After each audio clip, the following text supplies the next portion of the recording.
First of all, thanks again for taking the time to come with me. And we feel very honored and privileged that you do come.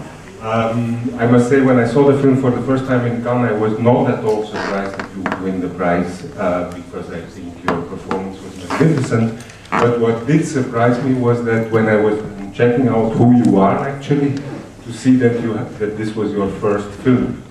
Could you tell us a little bit on how you found the film and how the film found you? Cristian, he was seeing some pictures of us, so he decided to call us for auditions. That's how we got to the... But, you know, how did you... It was just a general audition and to which you applied, or... I mean... For me it was a bit different because I wasn't that lucky. After he saw my picture, he said, well, I don't think that's the girl I'm looking for, so too bad. But at the end of the day, I was lucky because the casting director really insisted to see me and to give me a chance to. And Cristian said, okay, but you will see her, and if it's all right, I will schedule a meeting. And apparently it was. And he called me after he saw the tape. But you do have acting experiences, and why, I mean, why particularly was it this director, this project? Did you know anything about the project before, I mean, when you applied to it, or was it like, you know, you want to work with this person, or? No, it was like, I didn't know. It was a movie made by Cristian, and I didn't know this subject, although it was a subject really known in Romania, but I didn't know which kind of a story. I just read the scene and I really loved it, but I didn't know any details. Cristina? I do have acting experience in theater only, so I performed a few years in theater before being called for this film. And Cristian said that he saw a picture of me on internet. And he wanted to see me after seeing that picture. How lucky you can get, you know. What was this picture doing on the internet? Well, he said it was on Facebook, but actually the casting director said that he showed him a picture of me that he took some time ago in Bucharest. So I don't know where the truth is, actually. So he wanted to see me, and I met him directly. I mean, I met Cristian and not the casting director. And after a few auditions, he decided to give me this. But he had you in mind for that role, for the role of Alina immediately, or? He saw many people for both roles, and we both read with different partners. I read with many Wikitsas, and she was also reading with other people. So till the last audition, actually, we were not sure what the result would be like. But all the auditions went very well with him. So I was having hope that it will happen. Another thing is that, which was also a bit of a shock to find out, and after having seen the film, was that it is based on a real life story, a story from the recent past, 2005. Could you tell something about this background, so the story on which it is based and the book on which it is written? It is based on a true story. Unfortunately, it happened in 2005. But actually, Cristian decided that we will begin our work only starting from the script. So I decided on my own to read the book, written by Tatiana Niculescu-Bran about the real event. But then I left it aside and I decided to concentrate only on the script because it's mainly fictional, but based on true story, on true events that happened. Were there any other, since 2005, it was a very hot subject, were there any other films or documentaries or things made based on this story or not? It was more tabloid type No, of as far material? as I know, only the book was written.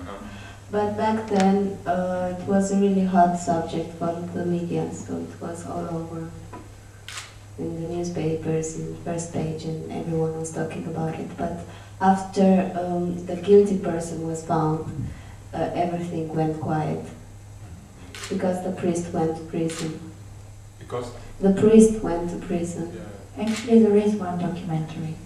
Yeah, there is by one. public television?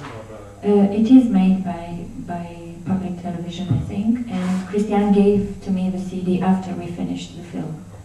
Yeah. Do you know why he actually picked this particular subject? After, I mean, we know him from 432. I mean, why this particular subject? What was the thing that made him do it? Because I mean, the other film was in a way a period film dealing with a period, which was here. There is the distance between what happened and to create something inspired by it was very close in a way. Well, he likes interesting stories. He likes stories that really have messages and make you ask yourself really essential questions. So it's not very easy to find such topic, and that's why he takes a lot of time till he finds a new topic for a new movie. So he worked on the script for more than half a year, just alone in front of the page and writing and analyzing and looking for details and all that, because he really felt it's a story that deserves to be told.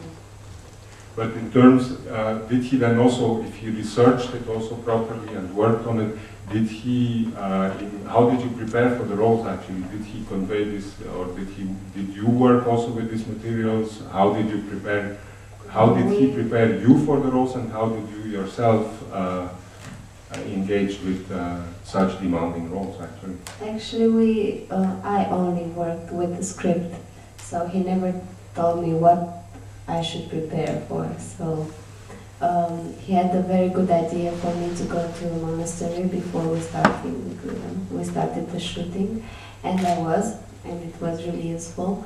I was there trying not to copy anything, but just to feel the atmosphere, because the energy is really different. And I felt the need to find out more about it, about how life goes in a monastery. And apart from that, I don't know, the preparation was like trying to build a very strong background, because the movie relies on a very strong bond between two people, and I really had to think about that, to try to build that bond in order to start to break it, because the movie starts when the bond is getting thinner and thinner, and I needed something strong in order to start destroying it. Cristian is not the kind of director to tell you how to prepare, or he's not like that at all. He respects very much the freedom and the choices of the actor. That's why he works with each actor in a different way, because he's a very good feeler, and he feels what you need and what to ask from you and how to ask from you. So he didn't say you read the book or don't read the book, or it was just a personal choice. He just said that we will start from the script. No matter if you read it or not, if you get any other information from the real story, it's not important for us now. But so he got also the best script award in Cannes. To what extent were there modifications in terms of when you were shooting the movie? Were you also contributing to changing things? Yeah, because he allows freedom to the actors, and sometimes if the text was not fitting our mouth, so to say, he would accept little changes or bigger changes. He was very flexible, knowing exactly what he wants, but at the same time being flexible. And you didn't have the impression that he's imposing anything on you, or that he puts any pressure. So actually, you shaped in an important way also the character. Yeah, sometimes yes, we changed little pieces from the text, but mainly the text is what he wrote. If there are any questions at this point from the audience. I'm just curious if the village was built up Because it looks like a set, or it was... It is the same. Yeah. Yeah. It would have been impossible for us to try to shoot in a real monastery. That really helped because it was like a separate reality, and it really helped us to... It did half of our work. But there also, was it modeled after one, or was it more like a fictionalized, space, how he imagined the monastery? Or, no, I think it was modeled after some. And he imagined also, because he showed me little pictures, drawings that he had in mind about how it's supposed to look like. So it's a combination of his imagination and the other artists with whom he worked, and real facts. You said already something about how he worked, but can you tell something more in terms of revealing his working method? Because one of the really exceptional things where one can also see that you are absolutely amazing actors is that he shot a lot of the film in short sequence, so you have very long takes in which it's very difficult to then fake. You have to be good or you're not, and so it's a very complex organization of the space of not only the two of you but everything around it. How did you work? Like, did you rehearse the scenes completely through and then did just a few takes, or how did it function? It depends. Every scene was really different, but working with long shots, actually, for me, it was much more easier because I only had theater experience, and it's really difficult to stop in the middle of the scene, and after that try to recover everything and try to build the same tension. So for us, I think we were lucky to work like that and to just, yes, of course it was difficult for us to maintain this energy, the whole scene, but in a way that really helped that we never stopped in the middle of the scene. For me it was helpful. And you shot also chronologically, you went Yes, we did that. over a period of 2 months and a half. any other questions from the audience? Maybe still now coming to the two central characters. Okay, you shape it. What was the thing? Why the hell did Alina not decide to leave the convent? I asked myself many times this question. I don't know if I have a real answer. But was it her passion, her love for Nikita? Was it something? What was it? Because what were the things that, in also understanding and playing the character, what? I think that she came to take Wojciech to Germany, but the Wojciech she finds at the monastery is not the one that she knows. And she keeps on looking for that old Wojciech to grab the old one from inside the new one. And she's not succeeding in doing it. She cannot understand that Wojciech has changed so much and has a new direction in life. And actually, I believe she sees how much Wojciech is depending on this new world. And many times, Wojciech is truly repeating the priest's words. So not truly thinking with her own thoughts and feeling with her own heart. So she's very much into this possession of somebody else's ideas. And Alina can clearly see that. And she doesn't understand what happened. Why she's doing this. But then every attempt where she so-called makes a step towards Wojciech, it's always an attempt to get her out, but it never works. No, it never works. No, it never works.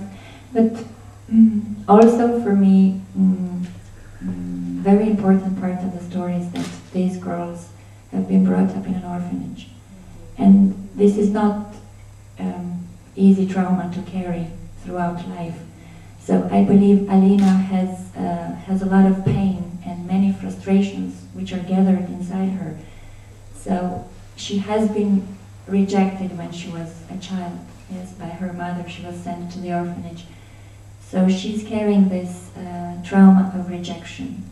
She doesn't understand why. You know, I think people in orphanages don't understand why they have to be different, why all of us are accepted, and I wasn't.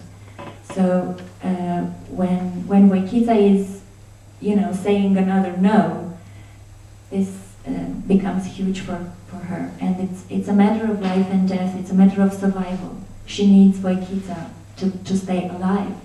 So it's not a simple no, like we're receiving ordinary life. You know, somebody doesn't like me anymore. Okay, I change direction. I go to the left. Fine, I'll meet somebody else. It's not like that. It's more traumatic inside. It's the volcano simply bursts out because all the pain of being rejected by the whole world is simply arising, and it becomes cosmic in a way. It's very big. You cannot deal with it. You cannot be peaceful and accept it and just leave. I don't think so. That's why I didn't see her, and we talked with this, with Cristian about this from the beginning. I didn't see her neither as a mentally ill person nor as a possessed person. I think she was simply in very, very deep pain. And sometimes when we are in deep pain, we get very aggressive. And Voichița, why the hell? What, you know, what does it take to get the message through? What? What does it take to get the message through? I mean, why does she go to save her at the moment when it's too late to save her? She's always one step back. And when I was reading the script and I was trying to build this character, I was always wondering why doesn't she act when she has to act? Why does not she do something to help Alina, to save her? And I realized that she's always one step behind. Maybe because she's too young, maybe because she just grew up so harsh and she had a really unhappy childhood, and maybe because her structure is like that. She always needed someone to rely on, and it was really, really hard for me to understand that. I always had to keep everything inside and not to express myself the way I should. And it was really difficult just to stay and wait and wait and wait for a good solution. And it's a pity that she understood that, but too late. She just understood what she had to do, but it was too late to save Alina. So it's like a grown-up process for Voichița, because in the end she really takes her life into her hands, and she really questions, maybe for the first time, what is good and what is wrong for her, with her own system, with her own heart. Do you think, do you know what she did after she went to the police station? It was funny because Cristian just found some kids.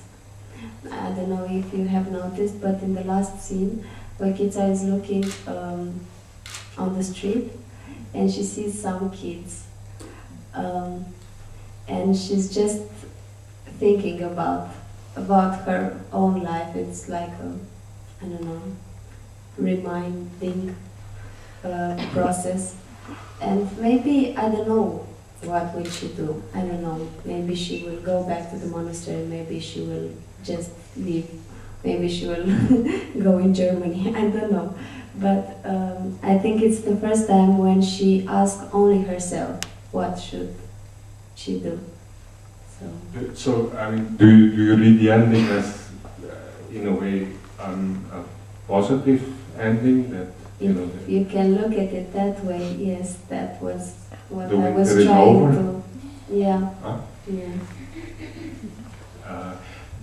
In terms of Romania and the response to the film, I mean, not in the sense that they are proud that you won come, but in terms of the subject matter of the film, how much did it resonate? Was it because one of the great things about the movie is also that it leaves space for different interpretations. Exactly, it's not an anti-religious movie. It's an anti. I mean, it is not.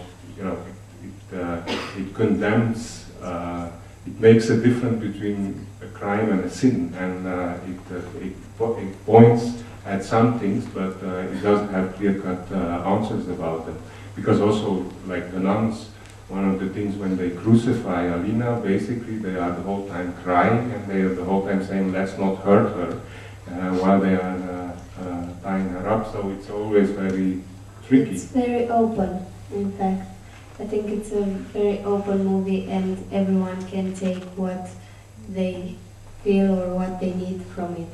So it's a movie about love, it's a movie about indifference, it's a movie about misunderstandings, it's a movie about bad luck. So and about the reaction in Romania, actually I would expect a much more aggressive reaction, but they didn't react that way. Maybe because they watched the movie as a story, not as a type of documentary or something. And they really realized that it's not a judgmental movie, so it doesn't look for the guilty person. Well, there were some who didn't think that at all, because there were some articles written by certain priests who were against the movie and who were saying that it's an anti-church movie and we shouldn't talk about these kind of things. And my question was, why shouldn't we talk? Maybe this will help us to change something and to not allow it to happen again.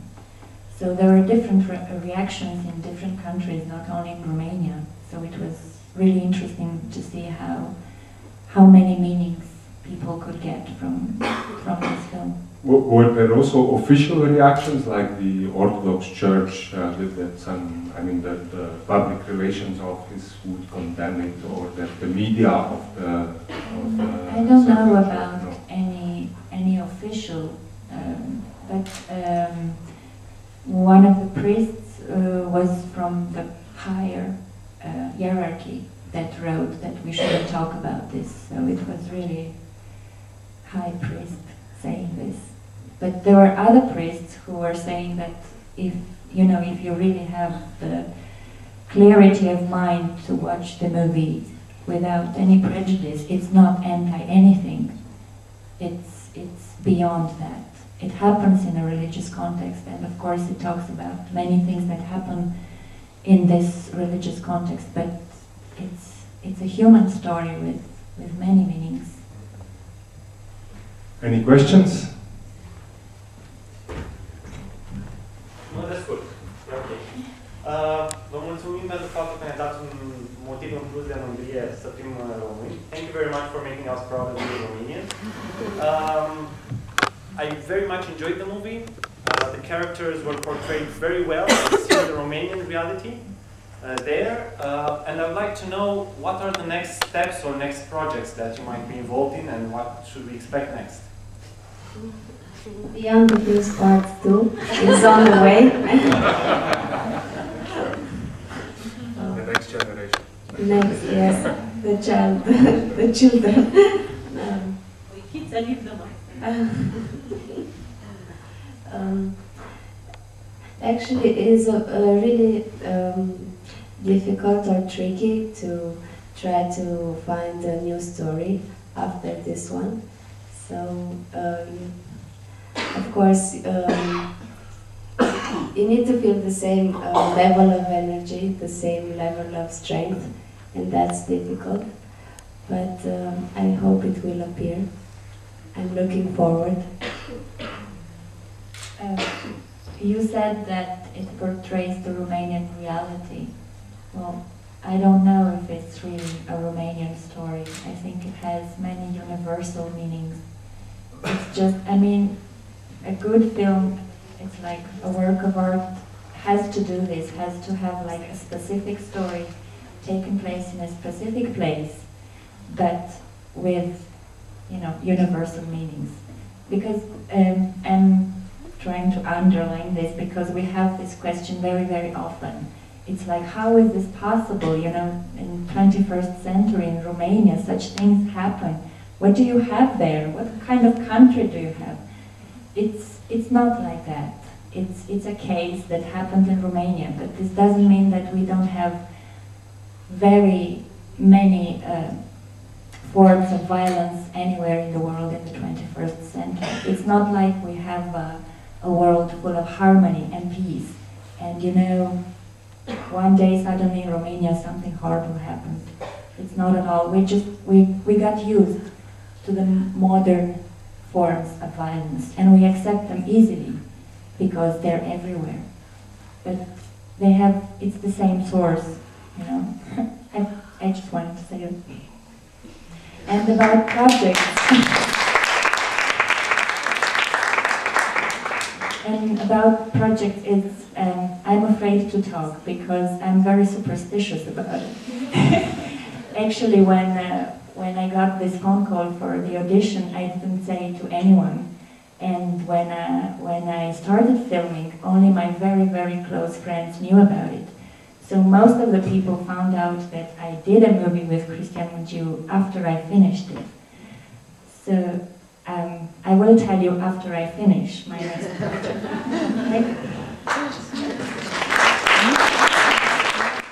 All the certain stylistic elements, some actors we also recognize in, I noticed that the lead character of the Berlin winner this year is also in the film. So there is something common. How would you describe, like, if you look at these films, what are the common things according to you of the new generation of Romanian filmmakers? Are there elements that you would say, this I think is actually uniting them, or not at all? Do you say they're all... To say the truth, I don't think much about this. Because mainly what an actor wants is to get an interesting story and an interesting character and an interesting director. What happens in general, you know, it's, I think, the critic's job to judge, to analyze, and to compare, and to do this kind of, I don't know, analysis. But, so I don't know much. I didn't think. It's just I watch a certain movie by a certain Romanian director, and I feel I would like to work with that person. That's all I can say as an actor. Cosmino? I think it's hard to talk when you're on the inside, because we are inside this wave, so to say. And I don't know, it's my first movie, but I also noticed that we have really good directors and I would like to work with in the future. But I don't know what really unites them. Maybe is the country that has a really colorful background and has many stories and that need to be said, and really great actors. I don't know how. There is also with a lot of films the documentary feel to it also, in the sense that they are as if, I mean, it's of course very nice, beautiful photography, very well constructed, etc. But they give a sensation as if it's a depiction of real life, as shot, as it's captured straight from life. Yeah, I think in many Romanian films you can get that, the feeling that it's all natural, the way the story is presented and the way the actors do perform. And also it's a sense of humanity for me. I mean, they're believable human beings. It's not something abstract, you know, not philosophical taken from the books. it's a sort of a natural feeling about it, and a sort of a simplicity, but at the same time with depth. It's really profound. Yeah, I think this humanity, this feeling of real human beings is what I like most in Romanian New Wave. Actually, I made a jump cut to, at the moment in the Slovene Cinematheque, they have a retrospective of Frederick Weizmann, which is one of the great documentary filmmakers from the States, and I had this, he was here and had a Q&A also where he talked about, on the occasion of a film Law and Order, about a horrible scene that happened. He's basically filming law enforcement in the States in the late 60s. And he's also observing, in one particular scene, a police officer who is strangling a woman, and the camera just stays there, and the audience was asking, but, you know, how come nobody interferes? And he said very simply, because the officer thinks he's doing the right thing. He is teaching her a lesson, and he doesn't think there is anything wrong with it. And I had a kind of parallel with the father or the priest in the convent that actually throughout the film he's very convinced that it needs actually the external eye to see that something is wrong here. So after, thinking about this, I thought the film could have a perfect title, The Convent, in Weizmann's style.